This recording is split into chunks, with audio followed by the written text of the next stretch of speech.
Right now, we're following breaking news in the New York Attorney General's civil lawsuit against Donald Trump and his family business in New York. A judge finding Trump and his adult sons liable for fraud.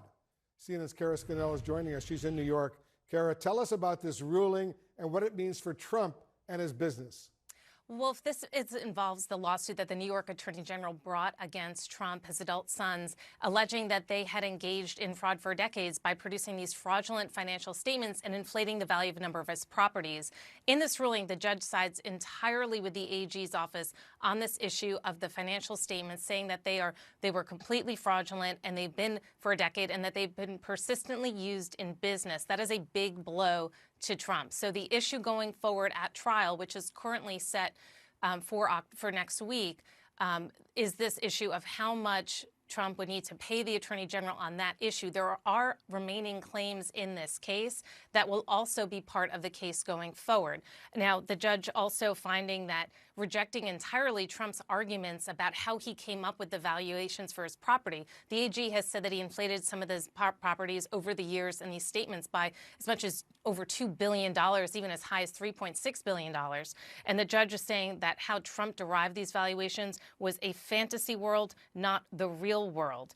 And he also addressed this question of one of the allegations is that Trump had inflated the value of his penthouse, saying it was 3 times as big as it was. And that has been one of these claims that has really stood out because it is more tangible than some other arguments here about valuations and appraisals. And the judge said on that this inflation of the size of his penthouse, that's 10,000 square feet. Trump in one of the financial statements said it was 30,000 square feet. The judge said a discrepancy of this order of magnitude by a real estate developer sizing up his own living space of decades can only be considered fraud. So this is a complete rejection of Trump's defense that he didn't inflate his financial statements, his net worth for a decade. You know, this was the vehicle through which he obtained loans and insurance, and that is part of this ongoing case. Now, I just want to also note that there is still an appeal here. Trump's lawyers have sued the AG's office and the judge last week. An appeals court is expected to rule this week. It's unclear how that will affect the start of the trial, which is now set for Monday. Wolf. Interesting. All right, Kara Scannell reporting. Thank you. Let's bring in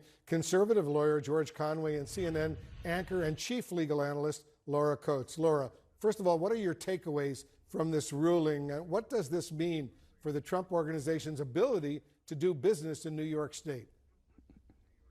Well, that's pretty much a dead deal when it comes to that. The idea that we're hearing a summary judgment motion, this is so significant, Wolf. Summary judgment essentially says, listen, Judge, even if we were to have a trial, on the facts that I'm presenting to you right now, as a matter of law, there's no argument that could possibly be made either with a straight face or otherwise that would change the outcome of this particular part of the case. The judges are normally quite averse to doing that sort of ruling because in their minds they say it should be before a fact finder, a jury, have an opportunity for the person to have, even in a civil liability case, a presumption of innocence and have it be proven by the prosecution in this case.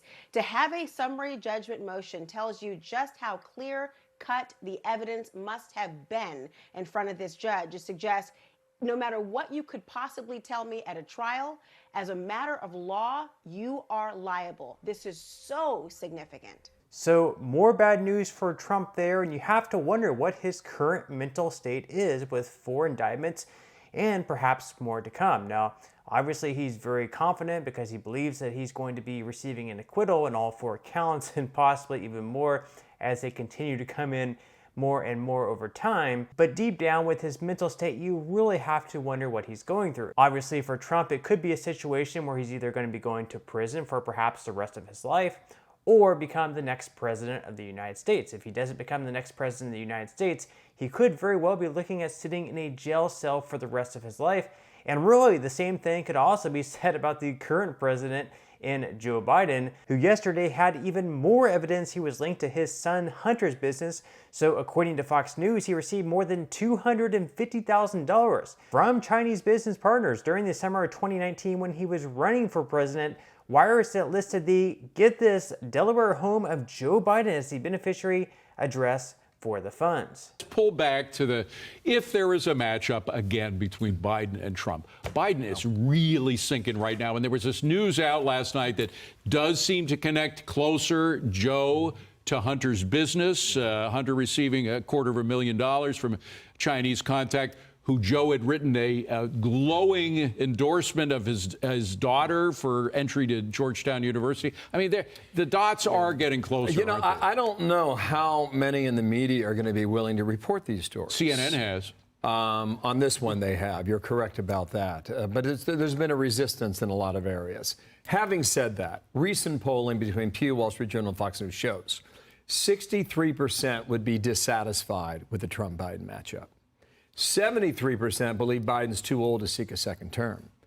53%, a bit lower, think Trump did something illegal in trying to overturn the election of 2020. So there is some Trump over Biden lack of by 10 points. enthusiasm In late for both October men. 2020, However, they favored Biden by if 20. they are the nominees Independents for their aren't independents a key? you as an Big time, David, American and keep have your a eye on binary that too, and choice. see where the suburban voters go It's as well. black I or thought white, what it's ABC yes or and no, NBC it's did red on or Sunday green. morning with their polling, And no matter whether you're you going to have to dismiss make the a ABC decision poll there. or not, as they stated in their own and then release. at that However, point, that you election go and deep those into the numbers, campaigns, if and both they are those the two polling, men, there's they troubling will news laser focus all the over attention of the place Americans are willing for to Joe vote. Biden.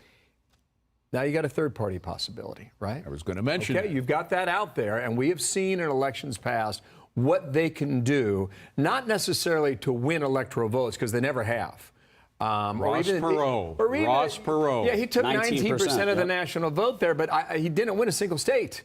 No. And, you know, But he led that's the to key. Bush's loss, a lot of people say. If it hadn't been for Ross Perot, Bush would have won I've had re-election. this deep debate with Ed Rollins for years, and I say exactly what you say. And what does Rollins say? What? Bill, we crunched the numbers, and it's not the reason why George Bush lost 43. All right.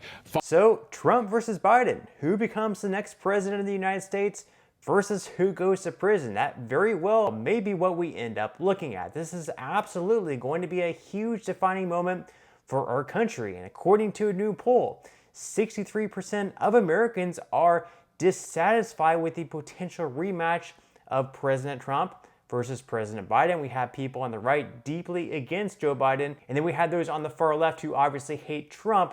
So this perhaps brings into what we could have as a third party. And looking at you, Robert F. Kennedy Jr., he could potentially run as a third party.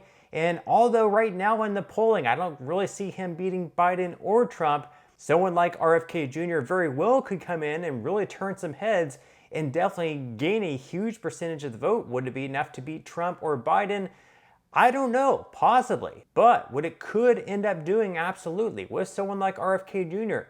running as a third party, is he could end up stealing just enough votes from Joe Biden to allow Trump to win some of those swing states and then end up winning. Which, of course, Trump may not need anyways, because in recent polls, we've seen him have leads as high as 10 points and then 5 points in another one. So Trump may very well end up winning in a landslide anyways with the 10-point lead that he had in his recent poll by ABC News and Washington Post.